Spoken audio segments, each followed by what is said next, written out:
Good morning. This is the Thursday, December 19th, 2024 commission meeting. And I would take the roll call. Thanks. Commissioner Chari, Here. Commissioner Curran, Here. Commissioner Floyd, Here. Commissioner Glenn, Here. Commissioner Dupont Porter, Here. Commissioner Hayes, Here. Commissioner Militas, Here. Commissioner Warren's excused, Please excuse me. Chairman Jordan. Here. And I would entertain a motion for approval of the November 21st, 24 commission meeting minutes. Sure. Commissioner, I move to approve the November 21st, 2024 commission meeting minutes as written. Second. we have a second. We have a second. Any further discussion? We have to take the roll, please. Commissioner Chari, Yes. Commissioner Curran, Yes. Commissioner Floyd, Yes. Commissioner Glenn, Yes. Commissioner Dupont Porter. Yeah. Commissioner Hayes, Yes. Commissioner Militas, Yes. Chair Jordy. Yes. So now we have, is Colin here? Yes. We're going to hear from the quarterly budget update from Colin. There you are. Good morning. You're looking very sharp this morning, Colin.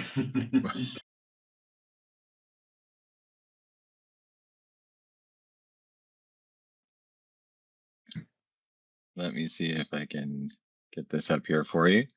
So we'll be going over a financial update for the current biennium for the commission today, and then we'll also be going over governor's budget update that was just released earlier this month on December 2nd.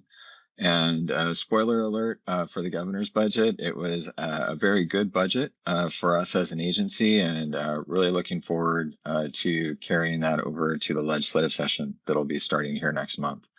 And before I get too far into my presentation, for the record, my name is Colin Nealand, and I am the Chief Financial Officer for the agency.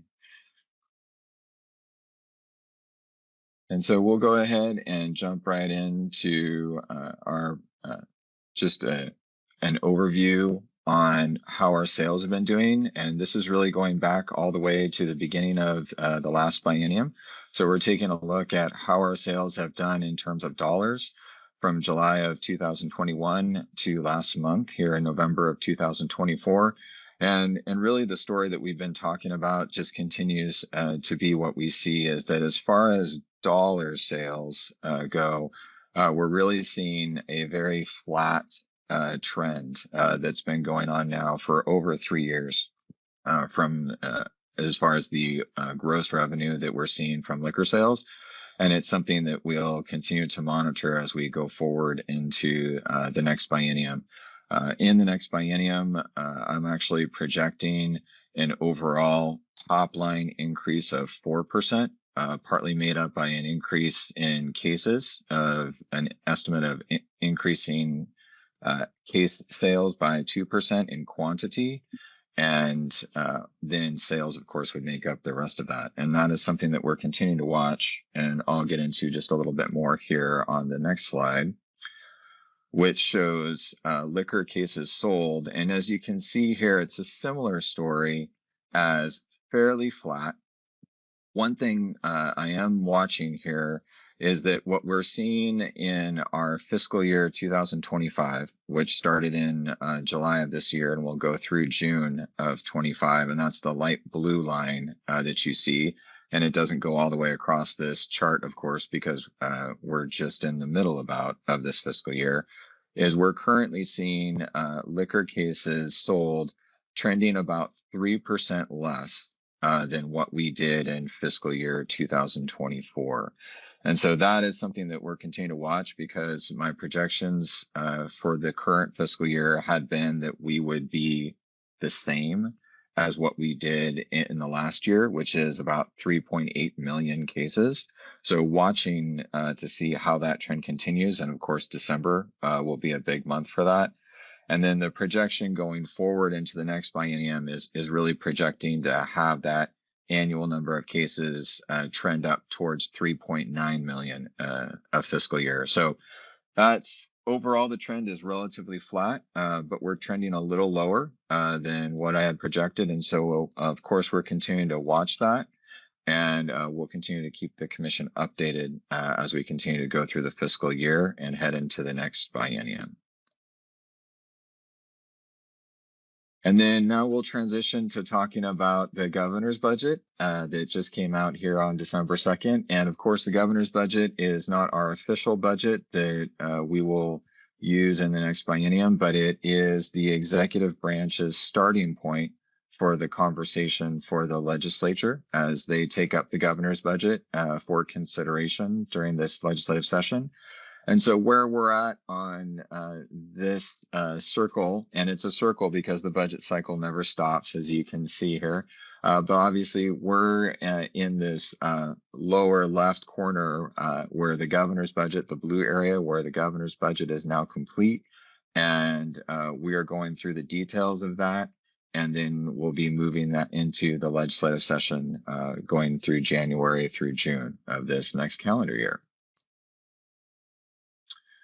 And then taking a look at the revenue estimates that we were just referring to is these are the projections that I have for the next biennium. You can see, again, of course, distilled spirits makes up the vast majority of our alcohol revenues or our revenues overall for the entire agency. And you can see that we're at about 1.7 billion estimated for gross revenues in the next biennium. Compare that to our current biennium at about 1.65 billion. So roughly about a 4% increase is what we're estimating for the next biennium. And of course, we're going to be continuing to watch that. And then you have the other main revenue sources over there in the upper right-hand corner that you see in this pie chart. And one thing that I just want to note for the commission is that the marijuana license fees that you see there that support our recreational marijuana public safety division at roughly $34 million estimated for the next biennium. That is the revenue through license fees that we as an agency directly receive from our licensees. What this does not reflect is the marijuana tax revenue that does not come to our agency. Instead, that goes directly to the Department of Revenue. And the current estimates that the Department of Administrative Services Office of Economic Analysis has in their most recent December forecast release estimated that the gross revenues for recreational marijuana to the state were estimated at 328 million for the next biennium. So we obviously make up a significant role in supporting that revenue source for the state, but that does not come directly to us. And so just wanted to note that for you so that you were aware of that as we're looking at this information. And then going from our forecasted revenues, then wanted to show what the estimated distribution of those revenues would look like from, and again, this is in particular to our alcohol revenues. And so we are estimating a $533 million distribution. Of course, the vast majority of that goes to the state general fund, but you can see we also have the split that is in statute that would go to the counties, the cities, the transfer that we make to the Oregon Health Authority, which is the OHA mental health, alcoholism and drug services that you see in the lower part of this chart. That's the yellow part of this at about 18 million. And then of course the pass through that we collect for the Oregon Wine Board and distribute to them at about $750,000 for the biennium. And of course, the thing that I would just note for the commission is this estimate does not include the surcharge at this point in time, since that is still an open item. And so we have not included that in our revenue estimates and our distribution estimates for the next biennium at this time. And then here's where we get to the good news, and wanted to really share with you the policy option packages that were recommended in the governor's budget. And this is where we can really see that all of the policy option packages that we had submitted in our agency request budget back in the summer They were included as part of the governor's budget recommendation that is now going over to the legislature. So that's fantastic news. And just going down the list so that we can just share what we see here for you is at the very top, we have the continuation of our IT modernization project, which has included our cannabis alcohol management program, what we call CAMP, and also our distilled spirit supply chain. In particular, the 16.1 million that you're seeing is really focused on our distilled spirit supply chain, where there's about $8 million that is included here as increase in costs that we are requested additional bonding authority and was included in the governor's budget. So our original budget for distilled spirit supply chain was about 16.5 million. And we asked for $8 million more based on the cost estimates that we were receiving, and that is included here. And then what is also included here is about $7 million of carry forward out of the original 27 million that we are expecting to not spend by the end of this current biennium. So that we're asking to carry forward. So really $7 million of carry forward, and then about $8 million of increased bonding authority for distilled spirit supply chain. And then there's some additional servicing of the debt for paying principal and interest in the next biennium. So that's really the great news that we see right at the top there. And then, of course, what you can see is we have a recommendation for what we expect to need in spending authority for our warehouse and office moves, and also for paying Department of Administrative Services for moving our headquarters to the Portland State Office Building. And then, of course, what you see on the third line here, these are the non-bonded costs for the distilled spirits supply chain. And these are the increase in costs that we're estimating for the next biennium that we would be paying for support and maintenance on our distilled spirit supply chain programs. And this is largely funded through truing up our liquor store agent compensation, where we've seen sales be less than what they were originally estimated back around the middle of 2022. We've worked with the Department of Administrative Services Chief Financial Office and Legislative Fiscal Office to update and revise lower our revenue forecasts. And this is where we're also now revising lower our estimates of what we need for our liquor store agent compensation. And that reduction in what we need there largely provides what we need for being able to pay the support and maintenance for distilled spirit supply chain. And then, of course, we have marijuana staffing in vehicles that you can see, our hemp staffing, which was part of House Bill 4121, which was approved during the 2024 session and will take effect in the next biennium.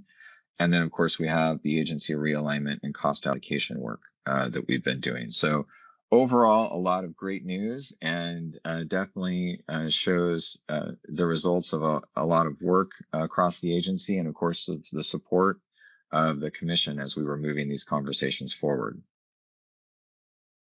And then the last thing that we wanted to really leave with you today is an estimate that we did back in December 2022, largely coming from Cushman Wakefield and some of the market analysis that was done at the time. And really just wanted to share with the commission that we are planning on a sale of our current headquarters and warehouse by the end of the next biennium. And the plan is to use the proceeds from that sale to pay down the debt that has been incurred as we've issued the bonds for our capital projects. And of course, this estimate is dated, and ultimately what we will receive in sale proceeds for the headquarters and warehouse will depend on when that actually occurs. But this is an estimate that was done about 2 years ago. And wanted to just make sure that we were just really sharing with everyone that we are assuming that the sale proceeds will be able to use to help pay down the debt, and that our plan is that that will be completed hopefully before the end of the next biennium. And And so with that, I just wanted to see if anyone had any questions that I can answer for you today. Commissioners? Colin, that was great. Thank you very much. Appreciate it. My Okay. pleasure. Thank you so much. You got off easy there, Colin, with no questions. I did. Well, I guess it's an early Christmas present for me. And so I just want to say Merry Christmas and Happy Holidays to all of you. And thank you for your time today. You recess now? Great. Okay, okay. Great. Yeah, thank you. So just to echo, Colin, happy holidays, Merry Christmas, commissioners. I have an exciting construction update for you. And again, this is to meet our updated mission. We updated our strategic plan. I just read our mission. OLCC oversees access to alcohol and cannabis products in Oregon through education, regulation, and distilled spirits distribution. And our aim is to protect public health and safety while supporting responsible businesses and providing funding for local and state agencies. So that's a lot, 2 sentences, but a lot incorporated in that. And one of the first goals of that strategic plan is to really have an efficient, modernized operation to meet the future. Colin gave you a lot of information, a lot of numbers, but basically it boils down to $1.7 billion in sales in a biennium, and about 4 million cases of liquor a year. Yeah, good. And then obviously we do that through the control model. So we are controlling the price, we're controlling the access points. And what I've learned about that control model is it allows us the opportunity to have more variety. The warehouse allows us to have more Oregon options for Oregonians. We have a lower price than our neighbors to the north in Washington. And this is a model that really, I think balances those goals of our strategic plan of supporting the businesses and supporting health and safety. So that's kind of the context. So the good news is last week was a busy week, not only for the budget, but for our construction. So Monday, we got approval from Canby to have our land use approved. So that was a big step. So thank you, Canby Planning Commission, for that yes vote last week. And then on Tuesday, we finalized our contract with J.E. Dunn. So we finalized what's called the guaranteed maximum price, which gave us the maximum price that we will expect. It's within our bonding, and that will allow us to start construction this spring. So we're looking at spring of 2025 to get started on construction with J.E. Dunn. I presented this to the legislature last week. The completion date would be the end of summer 2026. So we start in a few months and we'll be done summer of 2026. And to me, this is huge news because like a little duck on a pond, we're cruising along. You probably don't see all the work underneath the water, but there's been a lot of work with architects, procurement, lawyers. All of that work is really completed now. And guess what? We actually get to turn the keys over to people who build things rather than plan to build and fund things. So it's just a big week last week. So that 347,000 square foot warehouse will allow us to meet our mission and meet our goals for the next generations. We've been here since the 50s. We've as you have all toured, we've well outgrown this infrastructure. And so that's my report. I'm a little tired because it's been a long couple of weeks. but I'm incredibly proud of the work we've done and that we're on track. And of course, part of being on track is, as Colin presented, we have the budget support for the IT modernization.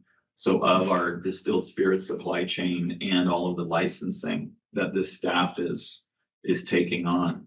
So I'm just incredibly happy and proud to give you that update and see if you have any questions. Congratulations, first of all. That's big and good news. Very important. Commissioners? Sure. Commissioner? Just, I think you put this in an email to us, but can you give us what is the guaranteed maximum price? Yeah, the guaranteed maximum price is $87.6 million. So $87.6 million.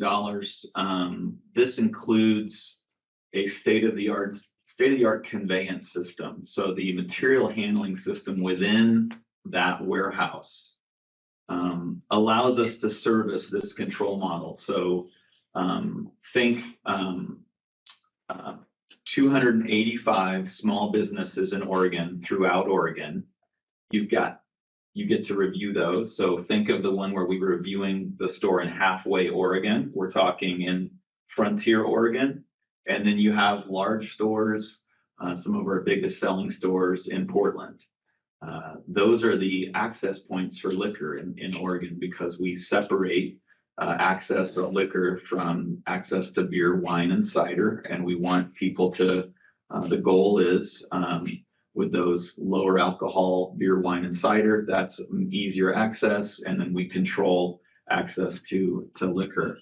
The reason I say these small stores is it's founded on small community businesses, as you know now, of reviewing those agents who are asking to buy stores as they came up. The warehouse allows us to have 10 bays, 10 doors for trucks. It allows us to go from having 2 warehouses to 1, so you have fewer touches, less breakage.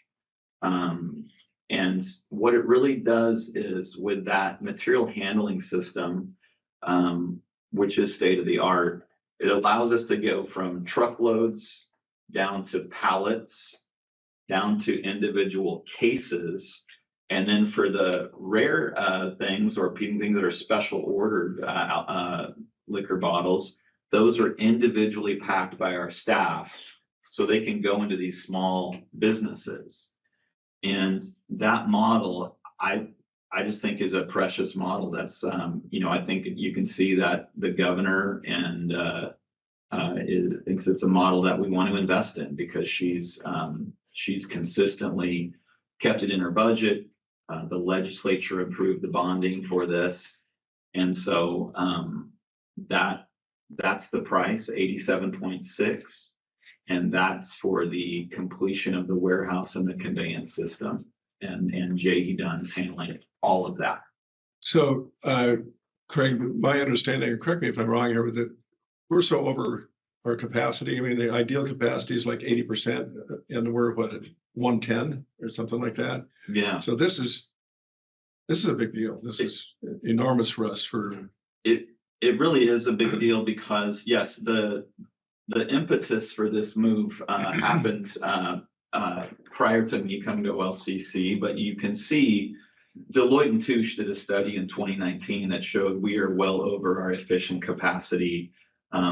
Chair, you're correct. You want an efficient capacity of 80 to 85%. So you can actually, again, I know many of you have been out in the warehouse, but you can't move around in there because there's no room to move the forklifts, the loaders and things. You need to have room in a warehouse.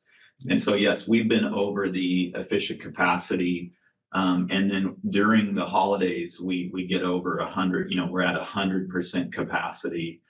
And we need to modernize this so we can keep this model in the future. As we know, Oregon's population has been flat right now, but we don't expect that will last forever. There's actually articles this week that looks like it's starting to, Oregon's population's growing again.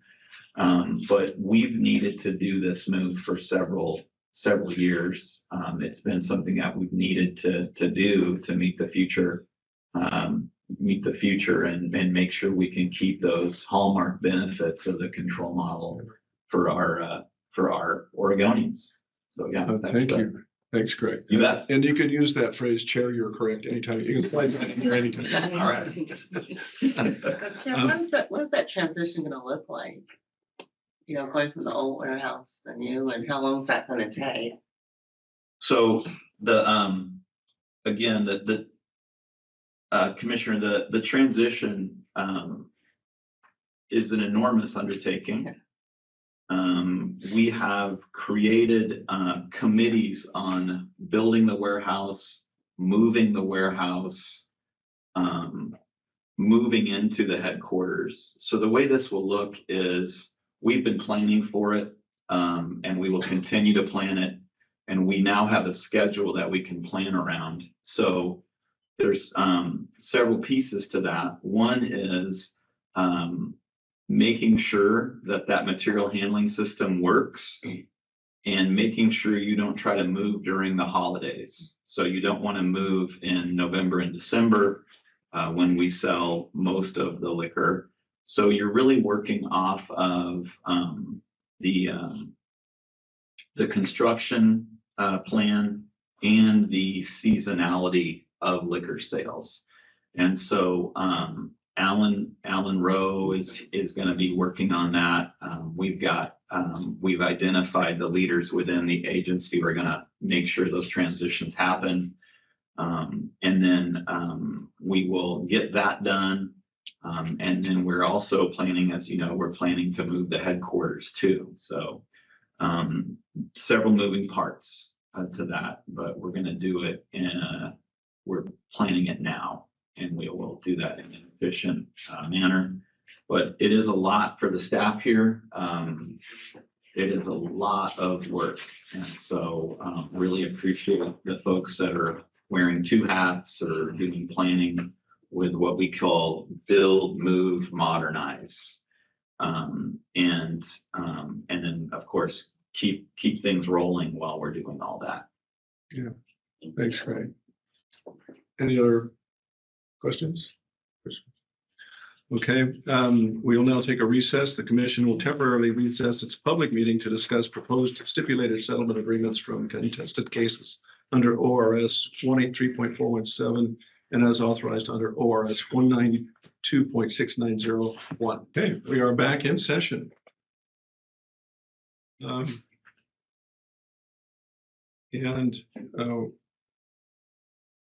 I would entertain a motion for we're going to have, I'm sorry, why don't you I'm kind of going ahead of you again. I've done it. That's okay.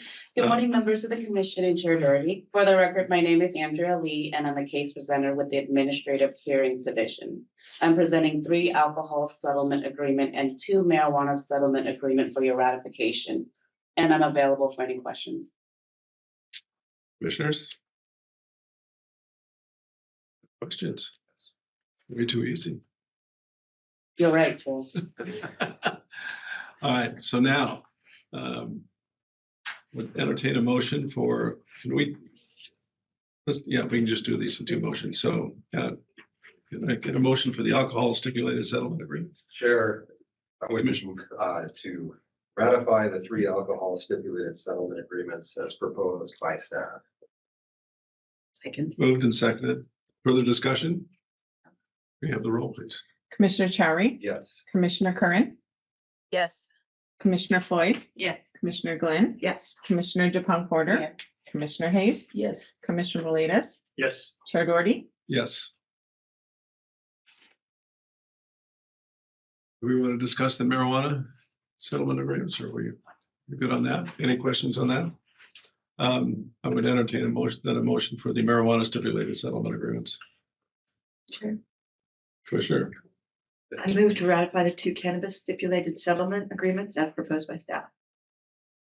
Second. moved and seconded. Any further discussion? We have the roll, please. Commissioner Chowry, Yes. Commissioner Curran, Yes.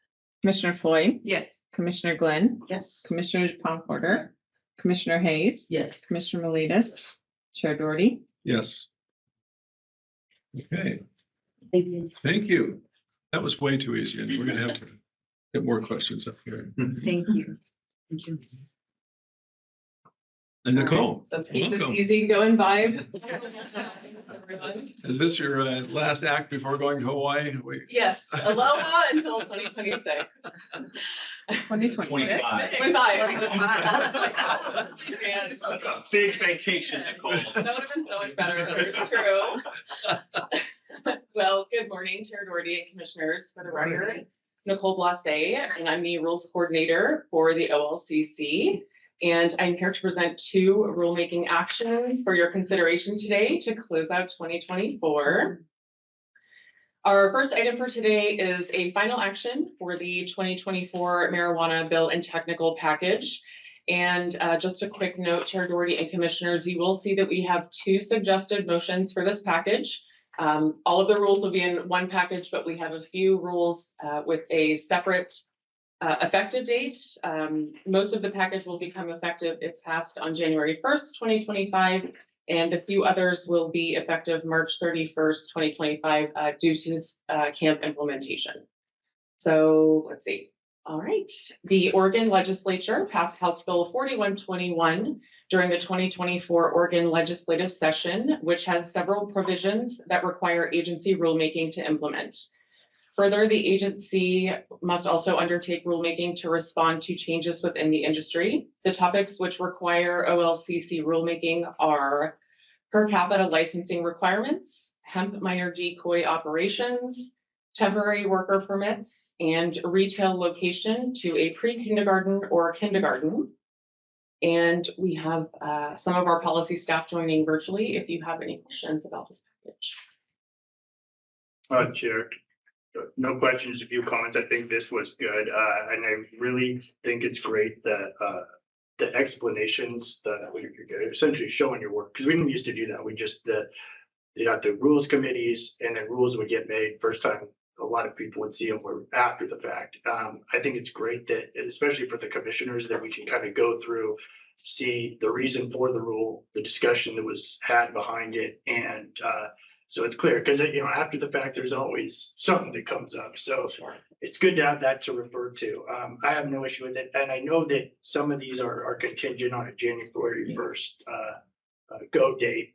It is good. I think sometimes when the commissioners have to have a little bit more time, because this is a big one, and I think we got adept at the process. So I think we're good to go on this one. But just in the future, it's sometimes good to have a month or so, especially on the big packages, just to have the ability to look through them. But I think this process went well, and I really like the showing of the work because it kind of clarified things for everyone. Chair Doherty, Commissioner Melides, thank you for that feedback. That's very helpful for me to present these packages to you guys, especially ones that are this large. And I hope you guys pick straws on who's going to read all the rule numbers. Any further questions, please let me know. Did we cover both the marijuana and the alcohol? We're just on the marijuana. Just on the for now. marijuana. Well, Yeah. let's have a motion on the marijuana then, please. Somebody. Chair, Commissioner. I move to amend OAR 845-025-1030, 1115, 1131, 1132, 1165, 1180, 1230, 2840, 3220, 3305, 5765, 7030, 7090, 7160, 7520, 7570, 8520, 8580, and to adopt OER 845-026-8570, effective January 1, 2025. Second. Thank you. Moved and seconded. Any further discussion? That took longer than it took to read them. Excellent. No further discussion. If we can have the roll, please. Commissioner Chowry, Yes. Commissioner Curran, Yes. Sorry. Commissioner Floyd, Yes.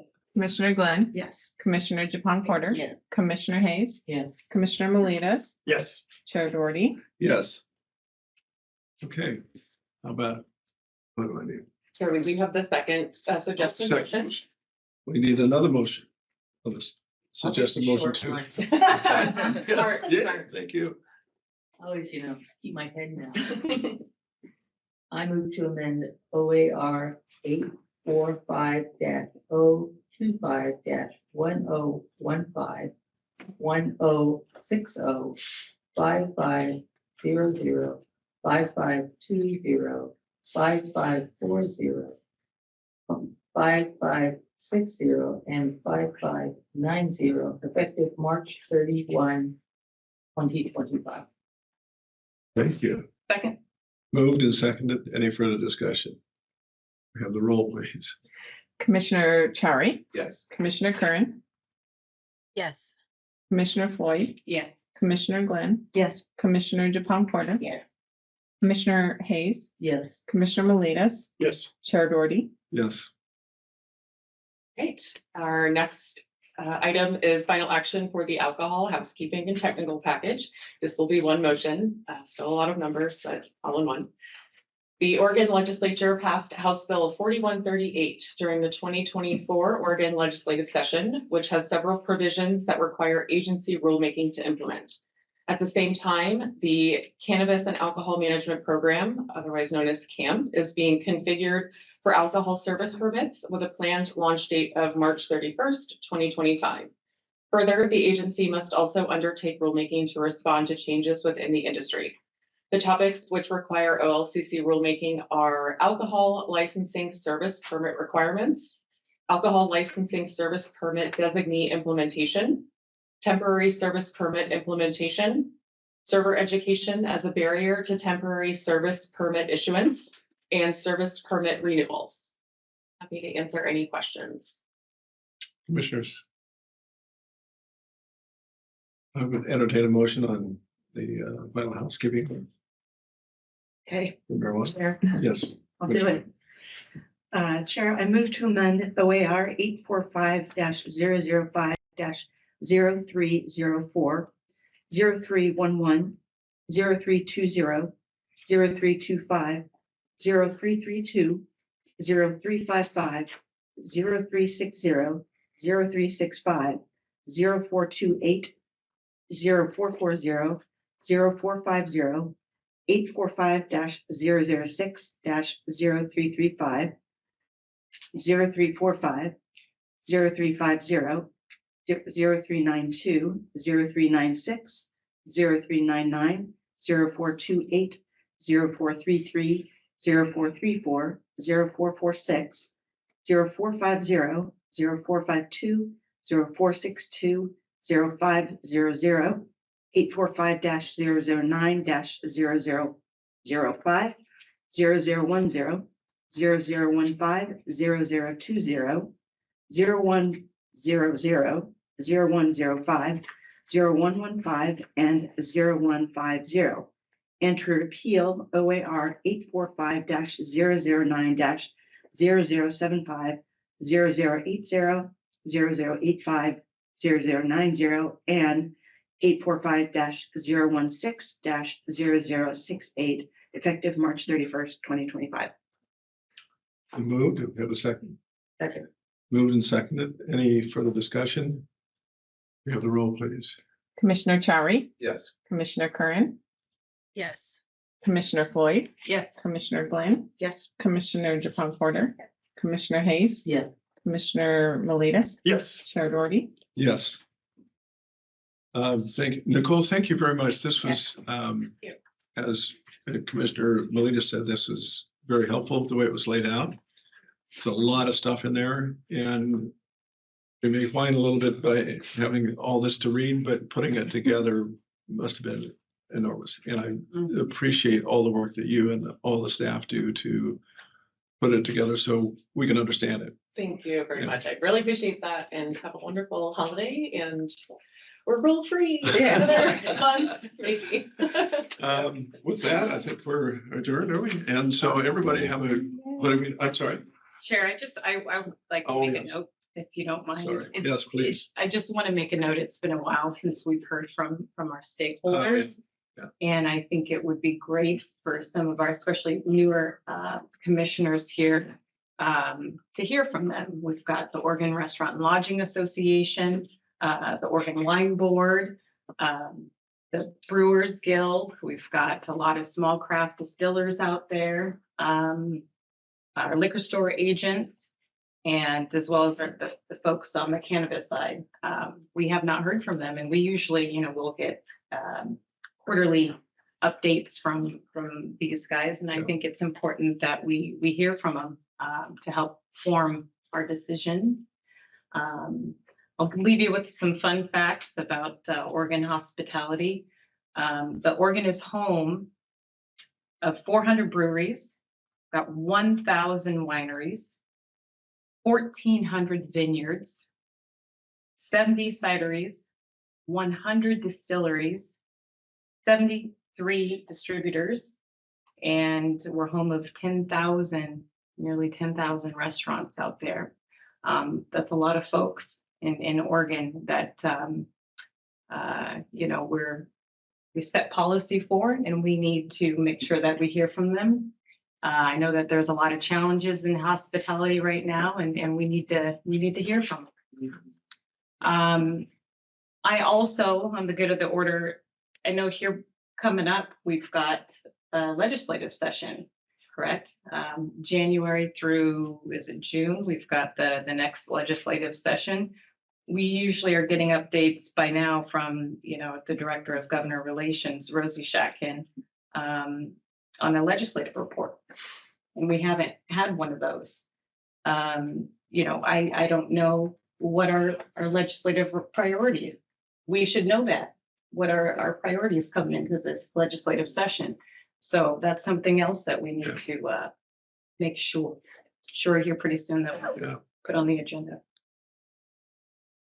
Like, what's the attrition like on those various industries, the restaurants, hotels, It's difficult. distilleries? Yeah, it's pretty difficult right now. It's not one thing, it's a culmination of many things, and I call it death by 1,000 cuts. And it'd be really interesting for everybody up here to hear what are some of those challenges, what are some of those struggles. What is it that we could do as a board, as an agency? How can we help? It's a partnership. Those stakeholders, it's a partnership. So we need to hear from them, and it's important that we continue to do so and make it a priority to put that on our an agenda item. Thank you, Commissioner. Craig, let's make that all happen.